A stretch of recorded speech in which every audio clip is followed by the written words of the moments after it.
वर्तमान समय में हम कुछ ऐसे दौर से गुज़र रहे हैं जहाँ बहुत से लोगों का ये मानना है कि श्री कृष्ण अपने आखिरी अवतार कल की अवतार में आएंगे सामने। और जिन्हों का भी अध्यात्म में ज़्यादा रस रहा है, ज़्यादा पढ़ाई की हुई है, जाना है, पहचाना है, परमात्मा ज्ञान को समझा है, वो और ज़्यादा क्लियर है इस बात को लेकर कि श्री कृष्ण का जन्म बहुत बहुत बहुत नज़दीक है। वो समय जब श्री कृष्ण आ जाएंगे इस धरती पर। उनमें भी कुछ लोग जिनका योग यानी कि परमात्मा से कनेक्शन, दिल सच्ची और साफ होती है, बुद्धि क्लीन होती है जिनकी भी, उन्हें जैसे सीधा वो टच होता है, वो बात, वो सच्चाई, सारे भेद खुलते हैं जो परमात्मा रखता है उनके आगे।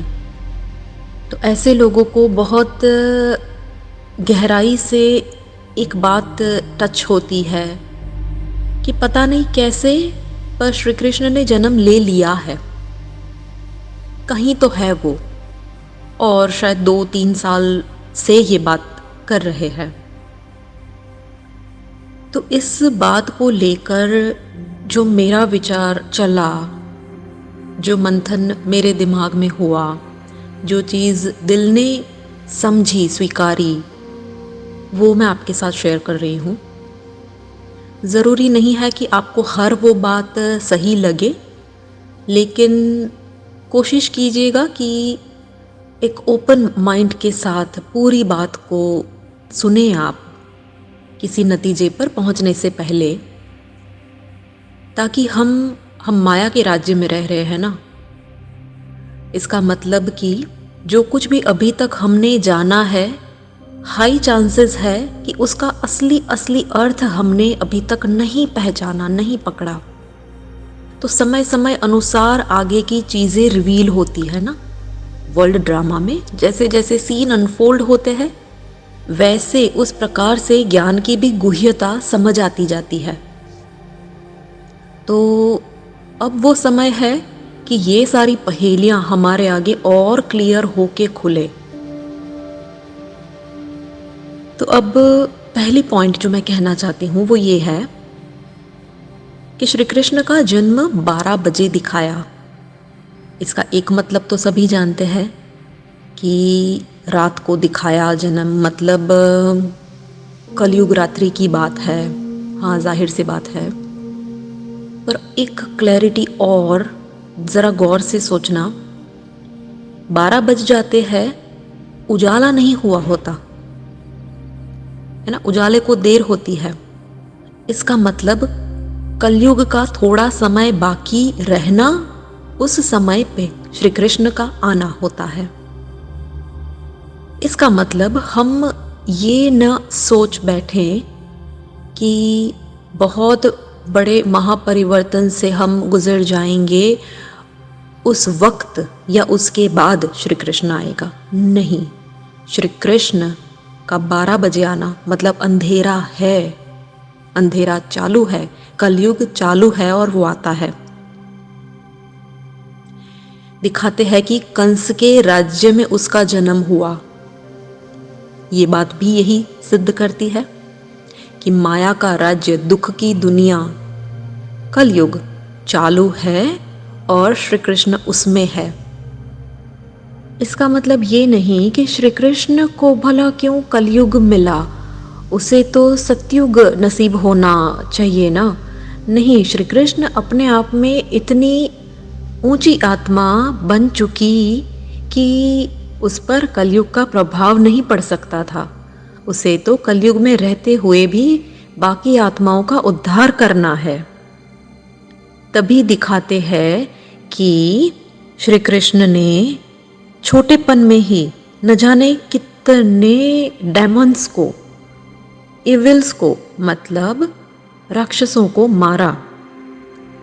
कंस को मारा, पुतना को मारा, बकासुर, अघासुर, न जाने कितने। तो ये सारे कलयुग में ही तो है और अभी भी नहीं मरे हैं, हमें दिखता है। है ना। हमें पता है कि ये सारे राक्षस मतलब अभी कालचक्र के अंत समय में कितनी नेगेटिविटीज, कितने सारे विकार अपने महाविकराल स्वरूप में है ना, अपने अंदर चेक करें तो पता चलता है। दूसरों की बात तो छोड़ो, अपना ही देखो। तो इन विकारों से हमें छुड़ाने के लिए वो एक जो संपूर्ण बन चुका है, जो उपराम रहकर हमें पार लगाएगा, वो श्री कृष्ण। अच्छा, फिर देखो श्री कृष्ण को ऐसा दिखाते हैं कि उसका जन्म जेल में हुआ। अब जेल का मतलब तो हम जानते हैं कि गर्भ जेल। परमात्मा कहते हैं कलयुग में जब बच्चा गर्भ में होता है तो गर्भ जेल जैसा उसे महसूस होता है, दुख होता है, पीड़ा होती है ना, प्रसूति के दौरान। तो गर्भ जेल को दिखाया कि जेल में पैदा हुआ, मतलब उसका जन्म साधारण तरीके से हुआ। तो इसी समय की बात हुई कि वो कलयुग चालू है और उसी में जन्म लेता है। उसके जन्म को गुप्त रखा जाता है, पता नहीं चलने देते। कंस को वो आगे जाके मारने वाला है, इसलिए उसके जन्म को गुप्त रखा जाता है।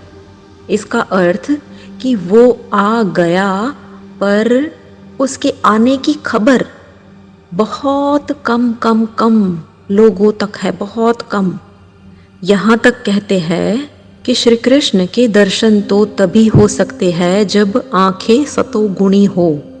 इसका अर्थ क्या? अगर छोटा, रूपवान, सुंदर, दिव्य बच्चा इसको श्री कृष्ण कहते तो उसको तो हर कोई पहचान लेता। सिर्फ माँ बाप तक बात रहे ये हो नहीं सकता था, कोई ना कोई जानता, अनेकों तक बात पहुंचने लगती। तो इसका क्या अर्थ है कि सतोगुणी दृष्टि चाहिए? इसका मतलब ये है कि वो आत्मा जिस शरीर में हो वो शरीर छोटा बच्चा है ऐसे नहीं, लेकिन इस आत्मा के कृष्ण लीला करने का पार्ट शुरू हुए अभी कुछ ही समय हुआ है, मानो 2-3 साल। शरीर की उम्र बड़ी हो सकती है, लेकिन परमात्मा का भी बच्चा बनके वो रहा, तभी इतने बड़े माया के राज्य में वो खुद सलामत रह सका, सेफ रह सका। और इतना ही नहीं, जो सारे ये राक्षस बताएं उनको मार भी सका, मात दे सका, क्योंकि खुद वो बच्चा बन के रहा। किसका बच्चा? परमात्मा शिव का बच्चा। तभी गोपेश्वर के रूप में भी दिखाते हैं ना, कृष्ण को, बाल कृष्ण को शिवलिंग की पूजा करते हुए दिखाते हैं। तो अगर हम शरीर की उम्र में एक छोटा बच्चा ढूंढेंगे तो हमें वो कभी नहीं मिलेगा कि ये श्री कृष्ण है। नहीं, शरीर के भान से, इसीलिए तो कहता है परमात्मा कि देह भान से ऊपर उठो, शरीर की उम्र न देखकर वो देखे जो दिव्यता कृष्ण की हो, तो हम तुरंत पहचान सके कि ये उसी की बात हो रही है, यही है। ऐसा भी कहते हैं ना कि श्री कृष्ण 8वां बच्चा था और ये 8वां बच्चा ही कंस को मारेगा, ये लिखा हुआ था विधि के विधान में। अर्थात हो सकता है कि दुनिया में इससे पहले कुछ एक लोगों ने ये दावा किया हो, ये क्लेम किया हो कि मैं वही वाली आत्मा हूँ। तो ऐसा क्लेम करने वाले, दावा करने वाले लोग कुछ होंगे, पर वो सच नहीं होगा। मतलब वो कंस को मारने वाला बच्चा नहीं हो सकता। कंस को मारने लायक, अर्थात माया की हर चाल को परख कर उस पर जो तांडव कर सके, नाच सके, अपने वश में ले सके, ऐसी आत्मा। तो ऐसी आत्मा सामने आए हमारे और उसके देह के भान में न जाकर उसको हम परखे, पहचाने, ऐसी हमारी सतोगुणी दृष्टि हो। कहते हैं कि श्री कृष्ण गावड़े का छोरा था, गौवे चराता था। इसका मतलब साकार रीति से एक साधारण घर परिवार का हो सकता है वो। गावड़ा तो कब होगा, अभी की बात ही होगी ना, सतयुग की बात तो हो नहीं सकती। गावड़े का सीधा सादा कोई इंसान जो खुद बहुत मनमोहक है, आत्मिक दृष्टि से बहुत पावन है, और क्योंकि इस आत्मा की पहले के जन्म की कोई बड़ी जिम्मेवारी बाकी है। कौन सी जिम्मेवारी? गौओं को चराने की, मतलब अपनी शक्ति सेना को तैयार करने की जिम्मेवारी, अर्थात ब्रह्मा को उसकी शक्ति सेना, उसकी भुजाएं तैयार करनी जो बाकी है, जो ब्रह्मा समान बननी है, वो शक्ति सेना, वो गोपिकाएं जो उसके एकदम नजदीक की है, जो आदि सो अंत का समय परमात्मा के इस यज्ञ में ये समय शुरू हो चुका है और ब्रह्मा को अपनी भुजाएं तैयार करनी है। तो इन कड़ियों को जोड़ के देखो, आप ही सोच के देखो। श्री कृष्ण को योगेश्वर, योगी राज ये टाइटल भी मिले हैं। क्या इसका सिर्फ ये अर्थ था कि ब्रह्मा रूप में जब वो था, क्योंकि ब्रह्मा सो विष्णु कहते हैं ना, विष्णु भी कौन, कृष्णा ही विष्णु बनता है, तो कृष्णा से पहले का उसका जन्म ब्रह्मा हुआ। तो इस हिसाब से क्या योगेश्वर या योगी राज का यही अर्थ हुआ कि ब्रह्मा ने योग सिखाया, या इसका ये भी अर्थ है कि उसको कृष्ण रूप में आकर भी योग की गहराई में उसके सारे परिवार को, मतलब हम सब को योग की गहराई में ले जाना पड़ा इस समय? क्यों? क्योंकि तभी तो हम अपने संपूर्ण स्वरूप को पा सकेंगे। बिना उसकी मदद के हम कैसे पा सकते हैं अपने संपूर्णता को? कहा है ना परमात्मा ने कि ब्रह्मा अंत तक साथ है। इस रीति का साथ हमारे भाग्य में क्या हो सकता है? कृष्णा रूप तक का साथ हो सकता है? सोच के देखना, क्यों नहीं हो सकता? जैसे ब्रह्मा के हाथों में शास्त्र दिखाते हैं, इसका अर्थ तो हम जानते हैं कि जो परमात्म ज्ञान हम सब तक पहुंचा, वो इसी माध्यम के कारण हम तक पहुंचा, इस भगीरथ के कारण हम तक पहुंचा, इनके कमल मुख से हम तक पहुंचा। तो ठीक वैसे कृष्ण के हाथ में मुरली दिखाना, इसका भी ये अर्थ है कि कृष्ण रूप में आने के बाद भी ज्ञान की मुरली बजी। ब्रह्मा रूप में भी मुरली हमने सुनी, तो कृष्ण रूप में भी ज्ञान की जो अब गुह्यताएं समझनी है और जो फिनिशिंग हम सबका होना चाहिए, फाइनल रिफाइनमेंट्स जो होनी चाहिए आत्मिक संपूर्णता के लिए। क्या हिंदू, क्या मुसलमान, क्या ईसाई, क्या यहूदी, सभी नतमस्तक हो जाएंगे, मंत्र मुग्ध होकर देखेंगे श्री कृष्ण को। ये बात तो तभी कही जा सकती है जब ये सारे धर्म हाजिर हो इस धरा पर और उस समय श्री कृष्ण का आना हुआ हो। अगर महापरिवर्तन इस दुनिया का हो चुका हो और फिर श्री कृष्ण आए अपनी छोटी सी दुनिया में, जहाँ पे सारी दुनिया बाकी की मान लो झलमई हो गई हो और सिर्फ कुछ लोग बचे हो, तो फिर बाकी सारी दुनिया कैसे इनके दर्शन पा सके? कैसे आज दिन तक इतनी महिमा सारी दुनिया करती है? श्री कृष्ण एकमात्र ऐसे देवता दिखाए गए हैं जिनको दुनिया भर में पूजा जाता है। आप देख लो, बाहर के कंट्रीज़ काफ़ी सारे ऐसे हैं जहाँ पे नॉन इंडियंस है और उन लोगों को भी बहुत जैसे एक कशिश सी होती है श्री कृष्ण से। क्यों? कभी तो कोई प्राप्ति साकार में हुई होगी, तो वो कब हो सकता है? सतयुग में तो सारे धर्म थे नहीं ना इस तरह पर, तो अभी की ही तो बात होगी। एक और बहुत इम्पॉर्टेंट बात कि श्री कृष्ण के एडल्ट एज के कभी कोई पिक्चर पेंटिंग्स नहीं पाए जाते, है ना, बड़ा होने के बाद का। और श्री नारायण के छोटेपन के, बाल्यावस्था के, चाइल्डहुड के कोई पिक्चर्स, कोई पेंटिंग्स नहीं दिखाए जाते। इससे हम ये तो समझ ही सकते हैं, और बहुत से लोग आप में से ऑलरेडी जानते होंगे कि श्री कृष्ण ही बड़ा होकर श्री नारायण का नाम प्राप्त करता है। जब स्वयंवर होता है, राजगद्दी पर बैठता है, तो वही श्री नारायण कहलाया जाता है। साथ में देखो, श्री कृष्ण को ही श्याम सुंदर नाम दिया गया है।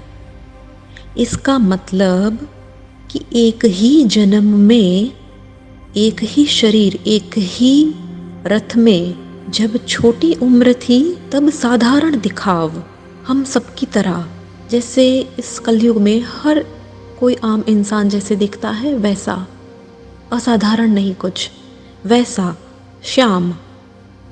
और वही शरीर में रहते हुए जैसे जैसे यही युग ट्रांसफॉर्म होता जाएगा तो कुछ ही सालों में प्रकृति, शरीर की प्रकृति भी ट्रांसफॉर्म होकर श्याम से सुंदरता को पाएगी, श्याम से सुंदर बनेगी।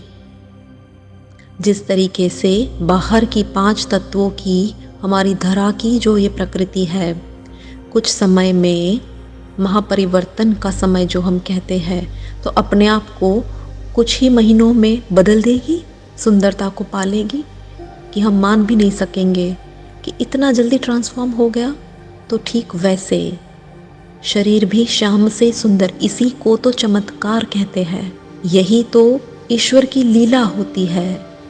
ऐसा भी कहते हैं कि श्री कृष्ण की 108 पटरानियाँ थी और 16,000 और रानियाँ थी, ऐसा भी कहते हैं, और उनसे हज़ारों बच्चे थे फिर आगे। तो ये सब भी देखो समझने की बात है कि कृष्ण रूप में जब हम परमात्मा बच्चों की पालना करने की बात आती है, तो अलौकिक तरीके से कृष्ण के जो नज़दीक की आत्माएं होती है वो करीब करीब 108 जितनी होती है। तो सबसे जास्ती श्री कृष्ण का स्नेह, प्रेम, पालना किसने पाया, किन्होंने पाया? कुछ 108 आत्माओं ने। अच्छा, फिर उनके बाद कितनों का नंबर? तो समझ लो 16,000 का। और फिर आम सारी दुनिया भी नंबर वाइज हर एक को उसका स्नेह मिलेगा।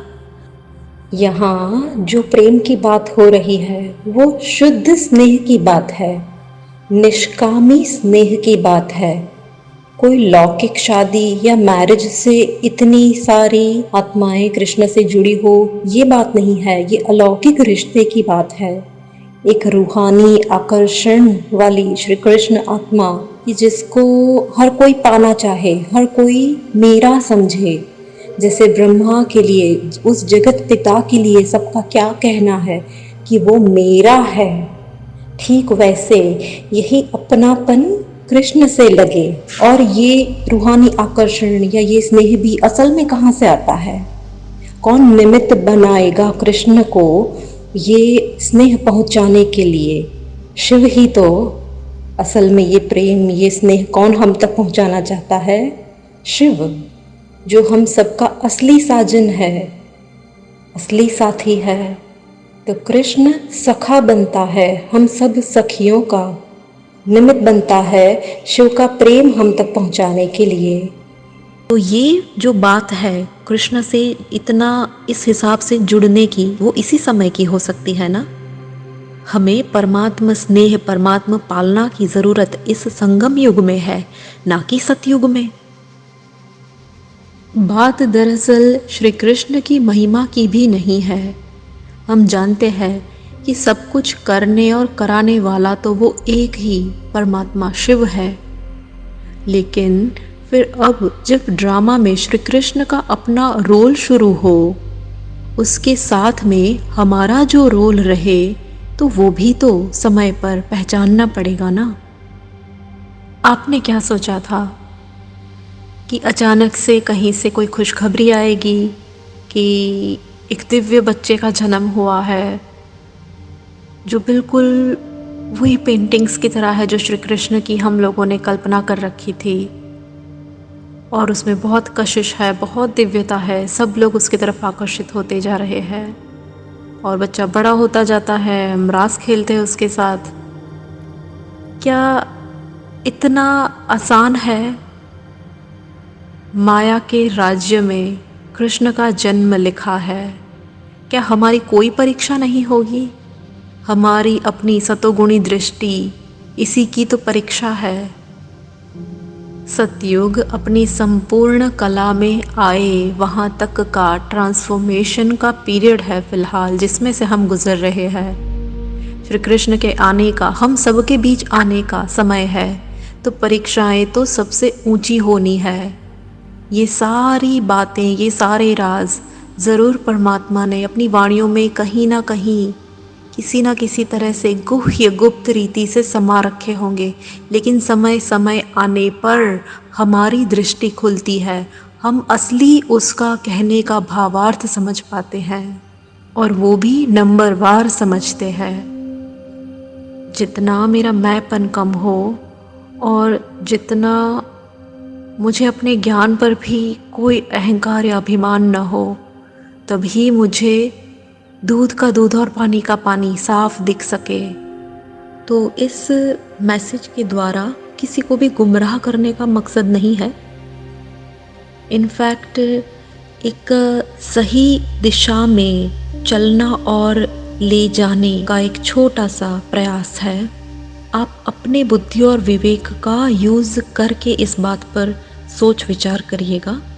वो आपके माइंड से, आपके अंतर्मन से इंट्यूशन के रूप में अपने आप आएगी। तो जो कुछ भी कहा गया उसे एक्सेप्ट ना कर सको कोई हर्जा नहीं, लेकिन कोशिश करना कि रिजेक्ट ना कर दो, न्यूट्रल रह सको। समय अपने आप सच्चाई को खोलता है। वो कहते हैं ना कि truth has the power to reveal itself. सत्यता के पास अपने को सिद्ध करने की शक्ति होती है। तो इसमें से जो कुछ भी कहा गया, इससे जो जो झूठ होगा अपने आप फेल हो जाएगा, जो जो सच होगा अपने आप सिद्ध होता चलेगा। तो एक न्यूट्रल माइंडसेट के साथ रहेंगे तो अपने आप आपके सामने चीज़ें स्पष्ट होती जाएंगी, और आप उन भाग्यशाली लोगों में से रहेंगे जो पहचान पाएंगे श्री कृष्ण को, पहचान पाएंगे, उसके नज़दीक आ सकेंगे, और तब आपको लगेगा कि मैं सच में भाग्यशाली हूँ। और असल में कहूँ तो जितना जितना आपका अपने ऊपर एक सिंपल सा पुरुषार्थ होगा कि बस मेरी मन बुद्धि साफ रहे, सच्ची रहे, सबके लिए मैं अच्छा सोचूं, शुद्ध रहूं, और रोज़ कुछ कुछ ऐसा करता रहूं, कुछ ना कुछ ऐसा करती रहूं जिससे मैं ईश्वर के नज़दीक रहूं, उसके प्यार को पाऊं, तो आपकी अपनी फ्रीक्वेंसी श्री कृष्णा की फ्रीक्वेंसी से मैच करती जाएगी, नज़दीक आती जाएगी, और अपने आप एक दिन वो आत्मा आपके सामने हाजिर होके रहेगी, और फिर एक सेकंड में आप पहचान लोगे उसे। अगर उसके लायक नहीं बने हो और आश रख रहे हो कि कभी उससे मिलना हो, तो वो नहीं हो पाएगा। उसको पाने के लिए, उसके नज़दीक जाने के लिए उसके जैसा बनना पड़ेगा। तो इसी वेल विशेस के साथ एंड करती हूँ। आप अपने फीडबैक को शेयर कर सकते हैं कमेंट्स में। And as I have already told, ये सिर्फ मेरी समझ को मैं शेयर कर रही हूँ आपके साथ। इसके साथ अग्री करना, डिसएग्री करना सबकी अपनी अपनी चॉइस है। Thank you so much. प्रेम प्रभु का बरस रहा है, पीले अमृत प्यासे, सातों तीरथ तेरे अंदर बाहर किसे तलाशे। कण कण में हरी, क्षण क्षण में हरी, मुस्कानों में असुवन में हरी। मन की आंखें तूने खोली तो ही दर्शन पाएगा, पता नहीं किस रूप में आकर नारायण मिल जाएगा। पकड़ने को वो भेष बदल के आएगा, पता नहीं किस रूप में आकर नारायण मिल जाएगा। पता नहीं किस रूप में आकर नारायण मिल जाएगा। पता नहीं किस रूप में आकर नारायण मिल जाएगा।